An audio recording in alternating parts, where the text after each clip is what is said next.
E então, vamos lá. Cadê o PowerPoint aqui?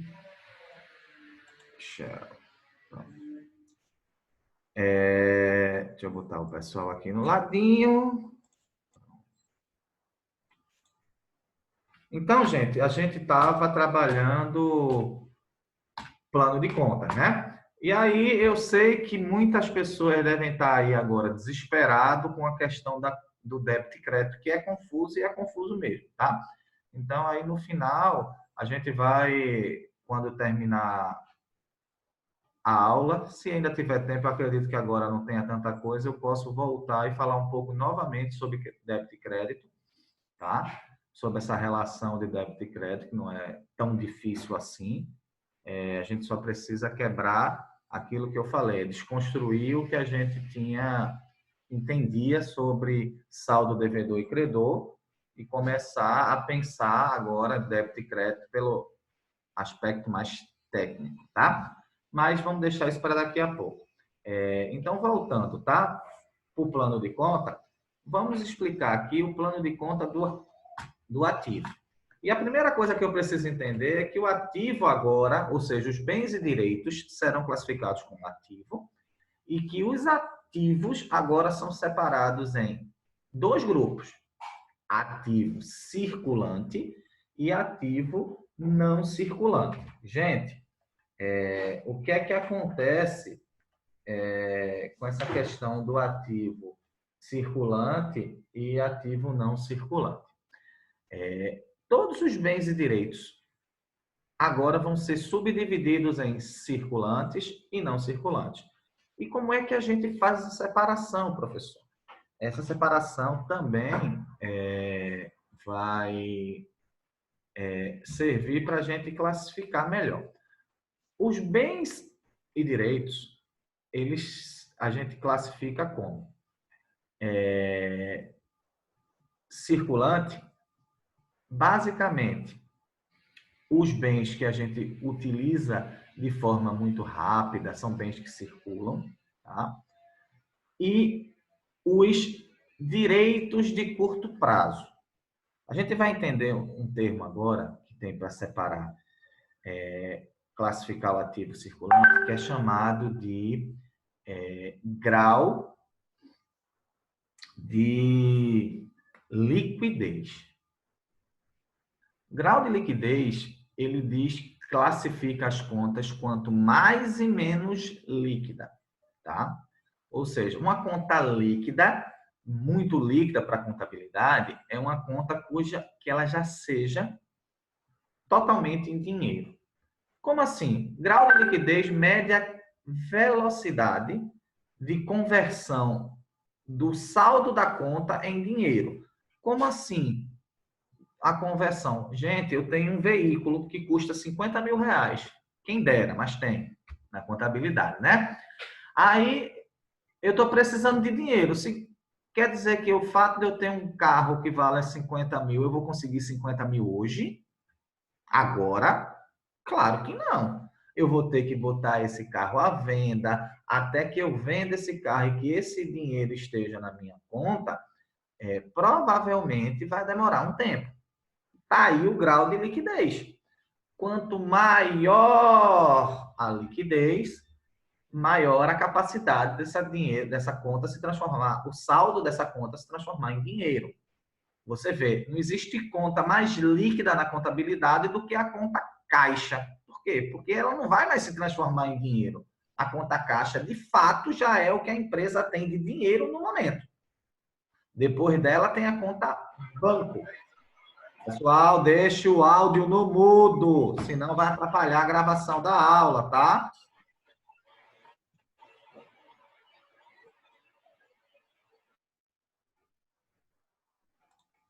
Ok? Então, voltando, gente, o ativo circulante são esses ativos que se movimentam muito e que têm o saldo das suas contas em constante mudança, tá? Por exemplo, a conta caixa é uma conta que vive movimentando muito, diferente, por exemplo, da conta veículos.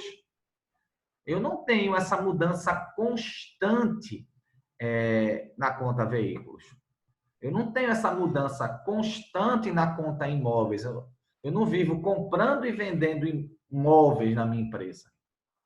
O que eu compro e vendo são mercadorias, ok? Que são os bens de troca que eu tenho, os bens de venda que eu tenho.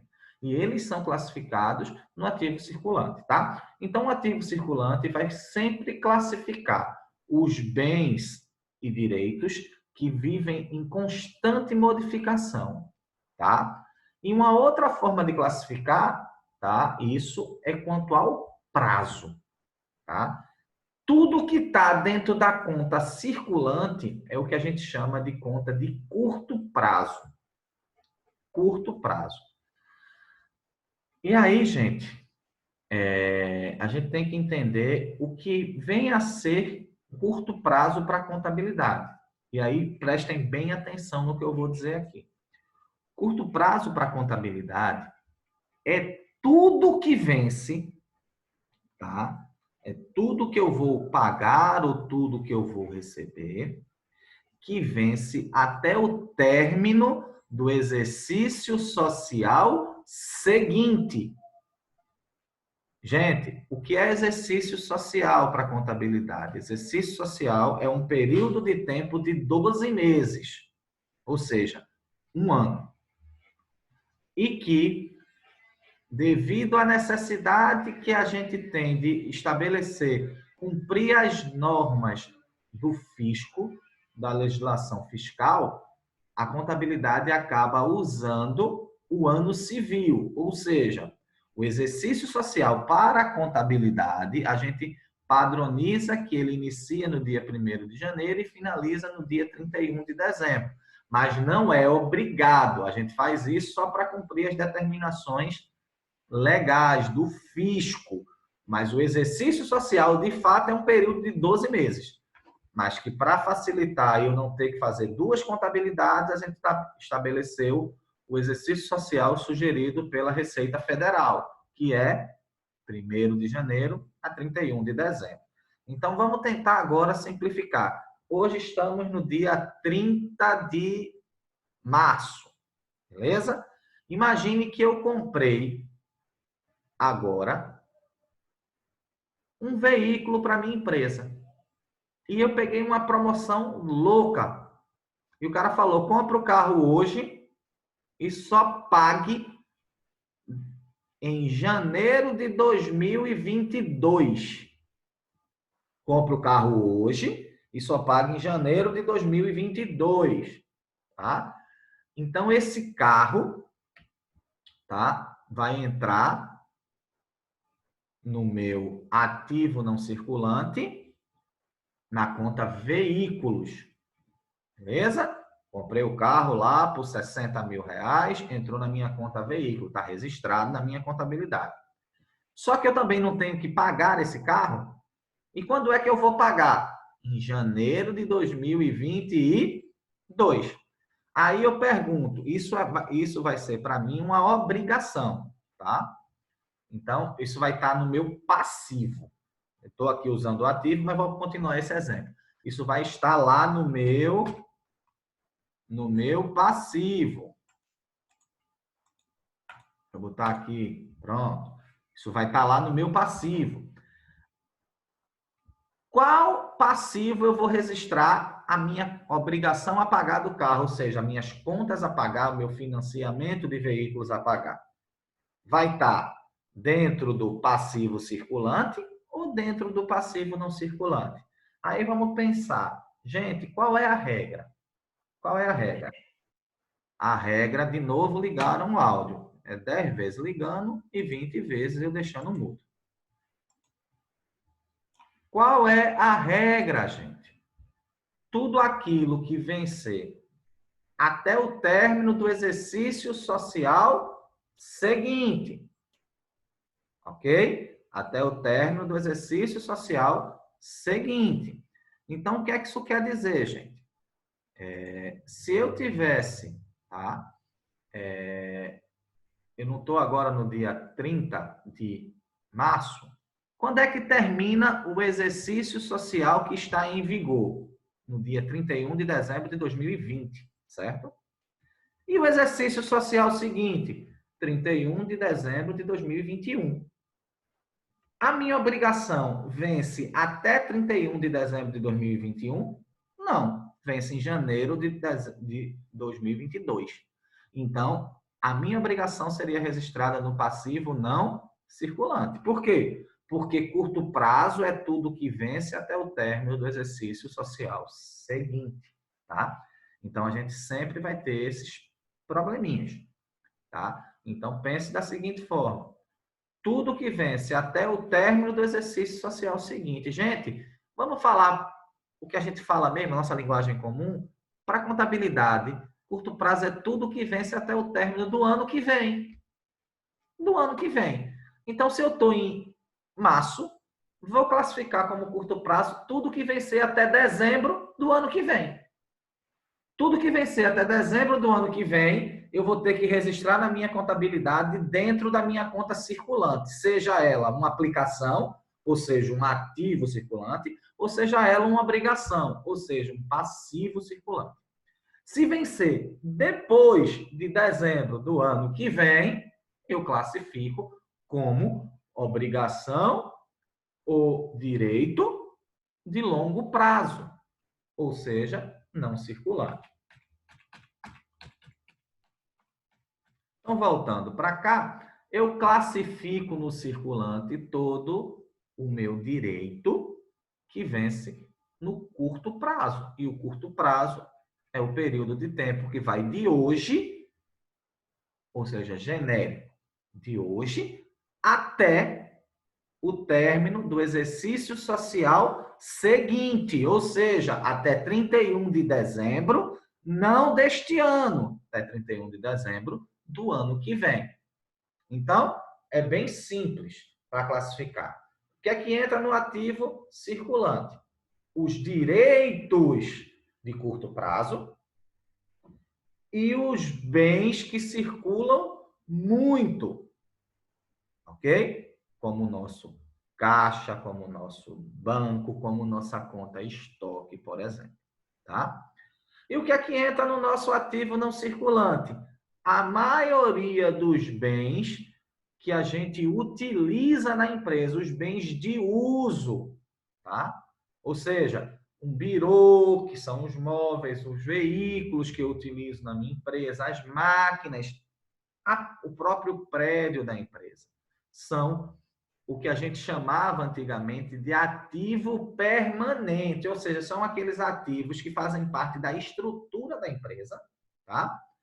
E os direitos de longo prazo, ou seja, eu vendo um veículo, por exemplo, e parcelei em 60 meses, o que é que vai acontecer? Parte desses direitos que eu tenho vão ter que entrar na minha empresa somente no longo prazo.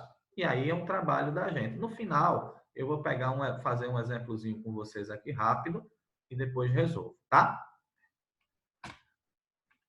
E aí, gente, eu já tinha adiantado o grau de liquidez. Uma vez estabelecido o que está no meu ativo circulante, eu devo classificá-los de acordo com o grau de liquidez.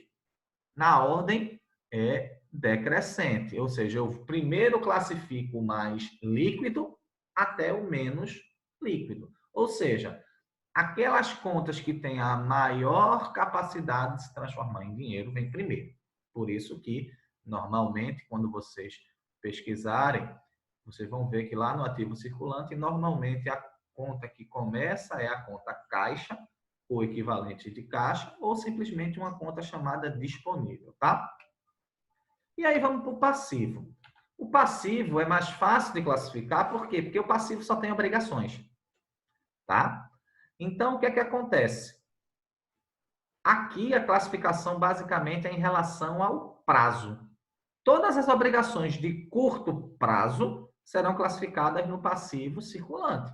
E todas as obrigações de longo prazo no passivo não circulante. Observe, lá no ativo a gente tinha que classificar bens e direitos. Aí os direitos de curto prazo ficavam no passivo, no ativo circulante, e os direitos de longo prazo no ativo não circulante. E os bens de uso, basicamente, ficavam no ativo não circulante, e os bens que a gente utilizava para consumir, para trocar, ficavam lá no circulante. Mas o passivo não, é mais fácil, porque eu só tenho obrigações. Então, como eu só tenho obrigações,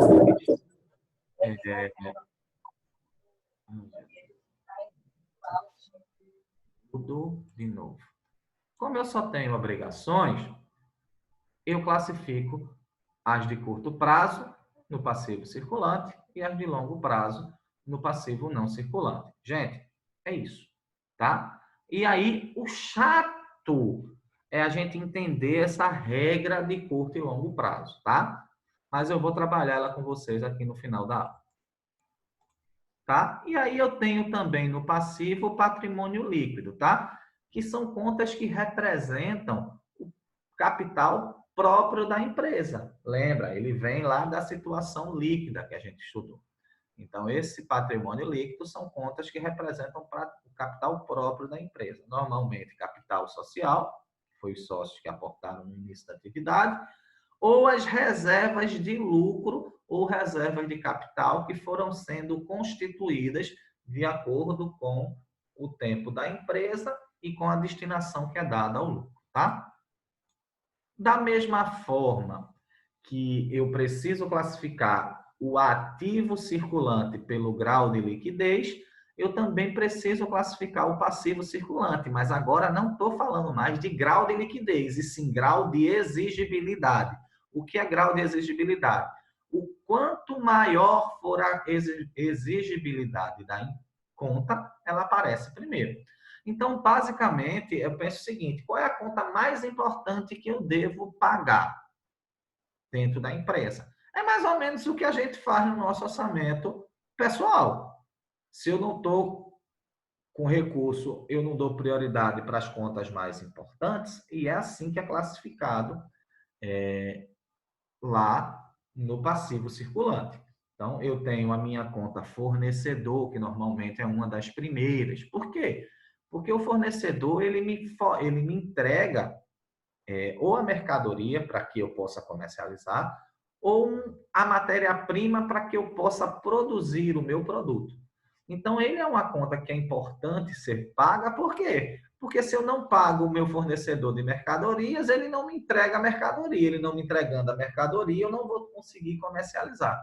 Então, eu sempre preciso classificar as minhas obrigações desta forma, sempre pagando a mais exigível primeiro, tá? Depois do fornecedor, eu tenho meus funcionários, porque se eu não pago meus funcionários, eles não vão produzir, tá? É essa mesma coisa. Depois a gente, provavelmente no final do capítulo, vai ter um exercício onde vocês vão ter que fazer esse tipo de classificação, ok? Aí, gente, a gente basicamente terminou, tá? Plano de contas. O que é que eu queria que vocês fizessem? Aí é uma atividade para vocês de pesquisa. Primeiro, entra na internet e pega um balanço patrimonial. Pesquisa lá, balanço patrimonial, e pega de alguma empresa. Quando você pegar esse balanço patrimonial, vocês vão verificar quais são as contas que as empresas utilizam. Então, assim, se vocês conseguirem, peguem assim, por exemplo, eu vou pegar o balanço patrimonial da empresa Renner e vou pegar o balanço patrimonial do Banco Itaú. Observe que são empresas de segmentos diferentes. Então, provavelmente, o plano de contas dela vai ser um pouco diferente. Vocês vão observar contas diferentes que vão fazer parte do ativo e contas diferentes que vão fazer parte do passivo. Não dá para a gente trabalhar 100% do plano de contas. E aí, essa é a parte da atividade de pesquisa de vocês. Pegar esses documentos, essas demonstrações e verificar esse plano de conta, tá? E aí, gente, eu fiquei devendo para vocês, basicamente, duas coisas. A primeira, eu vou colocar aqui para a gente começar a pensar sobre curto e longo prazo. Eu vou dar um exemplo aqui para a gente fazer junto. Então, vamos pegar uma situação bem simples, tá? Então, imagina que eu comprei uma moto por R$30.000. Uma motinho básica de 850 cilindradas, tá? Nada que eu não possa utilizar com os meus motoboys para fazer a entrega. Então, tá aqui. Eu fiz essa compra hoje. Ou seja, fiz essa compra aqui, ó, no dia 30 de março de 2020. Ok? E aí, o fornecedor fez o seguinte, eu peguei uma senhora promoção. Ele falou, você vai comprar, ó, em 1 mais 29. Ou seja, eu vou pagar 30 prestações de R$1.000. Eita, novamente está me avisando que eu só tenho 10 minutos, mas agora dá. Eu vou pagar 30 prestações de R$1.000. E aí vem aquela pergunta, gente. Eu vou ter que classificar, tá, essas minhas obrigações na minha, vou chamar assim, ó, nas minhas contas a pagar. Só que, observa que eu vou ter prestação agora em abril, agora em março, né, que eu comprei pagando à primeira vista, e todo final de mês durante 29 meses. Então, provavelmente vai existir a conta contas a pagar. Eu vou botar aqui CP e contas a pagar LP, ou seja, contas a pagar de curto prazo e contas a pagar de longo prazo. E aí, a pergunta que não quer calar. Quanto eu vou registrar no meu contas a pagar de curto prazo e quanto eu vou registrar no meu contas a pagar de longo prazo? Visto que... Rapidinho. Visto que essa operação excede o longo prazo. Excede o curto prazo.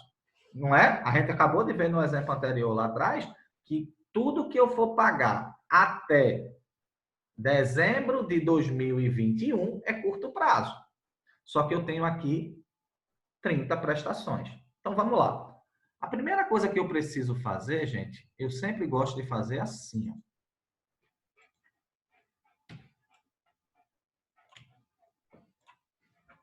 Vamos pensar o seguinte.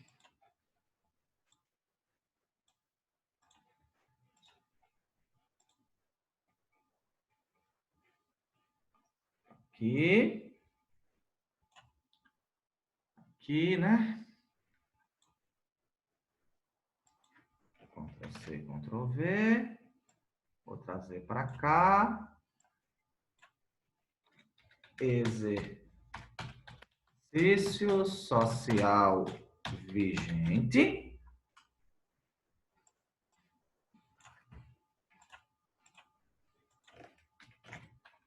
Ou seja, nós estamos agora em 2020. E 2020, gente, é o meu exercício social vigente. E ele vai até quando, pessoal? Meu exercício social vigente vai até 31/12.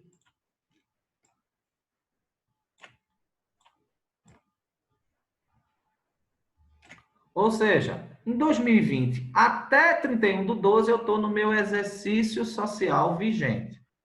E aí, quando eu for para 2021,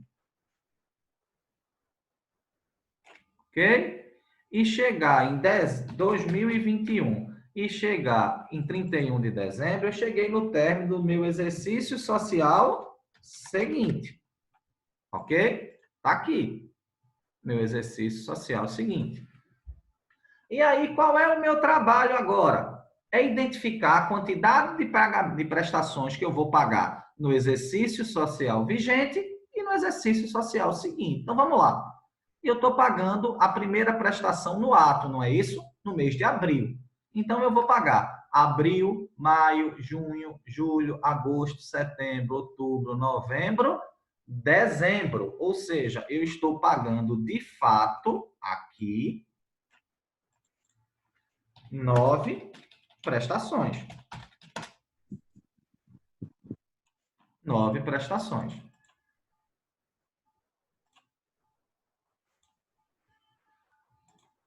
Ok? E quantas prestações eu vou pagar no ano seguinte, gente? 12. Então, o que quer dizer?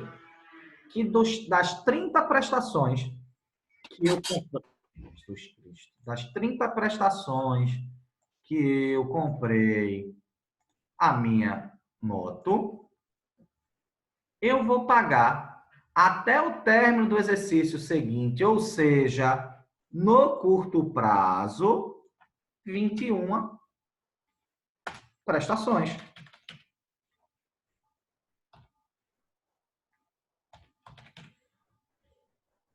Então, sobrou para eu pagar no longo prazo 9 prestações.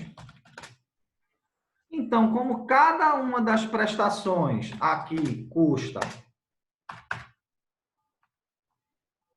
tem o valor de R$1.000, quanto eu vou registrar no meu contas a pagar de curto prazo? Exatamente R$21.000.